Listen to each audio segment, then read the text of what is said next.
యథార్థంగా మొన్న జరిగిన సంఘటన ఒకటి మీతో పంచుకుంటాను. ఒకరి ఇంటికి వెళితే ఆమె ఒక ఆయన్ని పిలిచింది, పేరు పెట్టి పిలిచింది. సరే, ఆయన వచ్చారు. తీరా ఎవరా అని చూస్తే ఆమె భర్త. అదేంటమ్మా భర్తని పేరు పెట్టి పిలుస్తున్నావు, ఆ సంప్రదాయం తప్పు కదా అని అంటే, ఏమండి భర్త గారు అయితే మనల్ని ఏమే వసే అది ఇది అని పిలవచ్చు, మనం పేరు పెట్టి పిలవకూడదా అంటే మీరు ఏంటి, ఏం ప్రచారం చేస్తున్నారు, మనం ఏ యుగంలో ఉన్నాం, ఈ యుగంలో చాలా కామన్ కదండి, ఫ్రెండ్లీగా ఉన్నాం మేమిద్దరం, ఒకరినొకరు పేరు పెట్టి పిలుచుకుంటాం, అరే ఒరే అని మాట్లాడుకుంటాం, మీరేంటి ఇలా మాట్లాడుతున్నారు అని చెప్పి అడిగింది ఆమె. మరి చాలా పొరపాటైనటువంటి విషయము. మీకు ఒక చిన్న ఉదాహరణ చెప్తాను వినండి. అది మహాపాపము.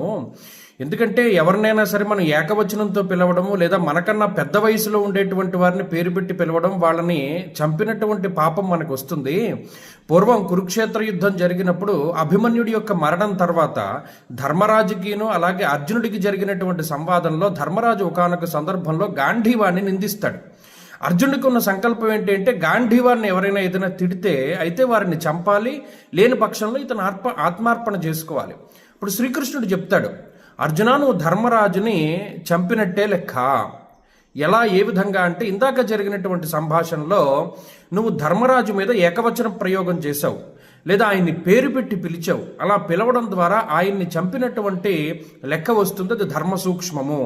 అలాగే ఇందాక నువ్వు ఆత్మస్థుతి చేసుకున్నావు, నాకన్నా గొప్పవాళ్ళు లేడని. ఆత్మస్థుతి ఆత్మార్పణతోటి సమానము, ఆత్మహత్యతోటి సమానము. అందువల్ల ఈ రెండూ జరిగాయి. కాబట్టి ఇటువంటివేవి మనసులో పెట్టుకోకుండా నువ్వు యుద్ధంలో పాల్గొను అని చెప్పి శ్రీకృష్ణుడు చెప్తాడు. అలాగే ఇప్పుడు మీరు గమనించండి, మనకి కంచి పరమాచార్యుల వారు ఒక శ్లోకం చెప్పారు. బాలార్క ప్రేతధూమశ్చ వృద్ధాస్త్రీ పల్వలోదకం రాత్రౌ దధ్యాన్న భుక్తిశ్చ ఆయుక్షీణం దినే దినే అన్నారు. అంటే ఆయుర్దాయం దేనివల్ల తగ్గిపోతుంది? రాత్రి పెరుగన్నం తినడం వల్ల, ప్రేతధూమము అంటే శవాల్ని కాల్చినటువంటి దాన్ని పొగ పీల్చడం ద్వారా, అలాగే వయసు ఎక్కువగా ఉండేటువంటి స్త్రీని వివాహం చేసుకోవడం ద్వారా, వారితోటి సంతానోత్పత్తి చేయడం ద్వారా ఆయుక్షీణం జరుగుతుంది. ఇప్పుడు ఈ యుగంలో చాలా సాధారణమైనటువంటి విషయం వయసు ఎక్కువగా ఉండేటువంటి వారిని వివాహం చేసుకోవడం ఇవన్నీ. కానీ నిజానికి ఏంటి అంటే, భర్తకి వయసు ఎక్కువ, భార్యకి వయసు తక్కువ. అందువల్ల ఎప్పుడూ కూడా భార్య భర్తని పేరు పెట్టి పిలవరాదు. అలాగే ఏకవచన సంబోధం అనేటువంటిది చెయ్యకూడదు. భర్త వయసులో పెద్దవాడు కాబట్టి భార్యను ఎలాగైనా సరే మాట్లాడవచ్చును. అలానే నేను వారిని సపోర్ట్ చేస్తున్నానని కాదు సుమా, కానీ ధర్మసూక్ష్మం చెప్తున్నాను.